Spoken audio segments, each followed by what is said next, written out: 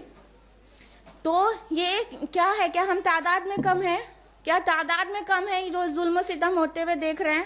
ہرگز نہیں، ہم تعداد میں ہرگز کم نہیں ہے. 1.78 بلین تعداد ہے ہم مسلمانوں کی، تقریباً 1.25 ارب، اور اب تو 2 ارب کے قریب ہو رہے ہیں. تو 1.25 ارب مسلمان ہیں، جس میں سے کم از کم 48 مسلم میجورٹی کنٹریز ہیں. اس کے باوجود ہم ایک جٹ نہیں ہوتے اور اپنے دوسرے بھائی بہنوں کا دفاع نہیں کرتے. یہ ہمارا حال ہے، یہ حال ہے ہمارے اخلاق کا اور ہمارے اتحاد کا. ہم اتنی زیادہ تعداد میں 1/5 پاپولیشن صرف مسلمز کی ہے اور اب 1/5 سے زیادہ ہو رہی ہے پوری ورلڈ پاپولیشن میں، اس سے بھی اب زیادہ ہو رہی ہے. تو اتنی تعداد میں ہونے کے باوجود، 48 مسلم میجورٹی کنٹریز ہونے کے باوجود، ہمارا حال یہ ہے انٹرنیشنل لیول پر کہ کسی بھی انٹرنیشنل سمٹس میں، G9, G20, G8 کسی بھی انٹرنیشنل سمٹ میں مسلم ممالک کی کوئی ممبرشپ نہیں ہے. یہ انٹرنیشنل لیول پر ہمارا حال ہے. تو یہ حالات ہمارے اندر کیسے آئے؟ ہم نے قرآن مجید کو ترک کر دیا تو ہر طرف سے ذلت و رسوائی ہم پر چھانے لگی. کس طرح مسلم سماج ایک ترقی یافتہ رہ چکا تھا اور اب وہ دھیرے دھیرے کس ابتری کی طرف بڑھتا چلا جا رہا ہے. تو اس چیز کے لیے ہمیں غور و فکر کرنا چاہیے کہ کیا وجہ بن گئی ہماری بدحالی کی. اللہ تعالیٰ نے کیا خوب کہا ہے، وہی وعدہ اس کا صادق آ گیا. سورہ توبہ سورہ نمبر 9 آیت نمبر 67 میں فرمایا، نسوا اللہ فنسیہم، انہوں نے اللہ کو بھلا دیا تو اللہ نے ان کو بھلا دیا. ہم اللہ کو بھول گئے، ہم اپنے لوکل کلچر میں بالکل میکس ہو کے اپنے آپ کو بھول گئے کہ ہم مسلمان ہیں، ہمارا رب سے کیا تعلق ہونا چاہیے، ہم اس چیز کو بھول گئے. اللہ نے بھی اپنے رحم و کرم کی نظر ہم سے ہٹا لی، اب ہو گئے بدحال. تو یہ مقام غور و فکر کا ہے کہ ہم اپنی اصل کی طرف پلٹیں. ہمارا تعلیمی حال بھی کچھ اچھا نہیں ہے، بلکہ وہ بھی بد سے بدتر ہے. ہم جس ملک میں رہ رہے ہیں وہاں اوروں سے بہت بری تعلیمی کنڈیشن ہماری ہے. ہم مسلمانوں کی لٹریسی ریٹ باقیوں سے بہت کم ہے. سچر کمیٹی نے جو رپورٹ سبمٹ کی 2006 میں، اس میں NSSO سے ماخوذ رپورٹ میں اس نے لکھا، جو کہ 2004-05 کی ہے، کہ مسلمان کے علاوہ دوسرے لوگ اور مسلمز کی کیا پروپورشن ہے، لٹریسی ریٹ کیا ہے پاپولیشن کے پروپورشن میں. جنرل ہندو کا لٹریسی ریٹ ہے 80.5% اور OBC کا لٹریسی ریٹ بتایا گیا، OBC کا 63.4%، جبکہ مسلمز کا لٹریسی ریٹ، پڑھا لکھا ہونے کی جو در ہے، وہ صرف 59.9% ہے، جبکہ ادر مائنورٹیز کا لٹریسی ریٹ 75.2% ہے. ہم مسلمان ہندوستان میں اقلیت میں ہیں، مائنورٹی جانے جاتے ہیں. ہمیں تو اور تعلیم میں بہت اعلیٰ سطح پر پہنچنا چاہیے، کیونکہ جو مائنورٹی میں ہوتا ہے تو اس کو بہت اپنے ایگزسٹنس کو بنائے رکھنے کے لیے اسٹرگل کرنی پڑتی ہے. ادر مائنورٹیز جو ہیں، سکھ ہیں، کرسچنز ہیں، وہ تو ان کی لٹریسی ریٹ 75.2% ہے. مسلمز کی لٹریسی ریٹ صرف 59.9% ہے اکارڈنگ ٹو سچر کمیٹی. جب ہم مائنورٹی میں ہیں تو کئی مائنورٹی کے پلانز ہیں انڈیا میں، اس سے بھی ہمیں فائدہ نہیں ملتا ہے. ایک کستوربا گاندھی بالیکا ودیالیہ پلان ہے، 2011 کی انرولمنٹ میں جو ریٹس آتی ہے وہ ہے 28% SC کا انرولمنٹ ہوا، 27% SC کا، 28% مسلمز کا، 28% ST کا، اور مسلمز کا صرف 9%. تو جو گورنمنٹ کے پلانز ہیں جس سے ہمیں فائدہ اٹھا کے تعلیم کی طرف لپکنا چاہیے، بڑھنا چاہیے،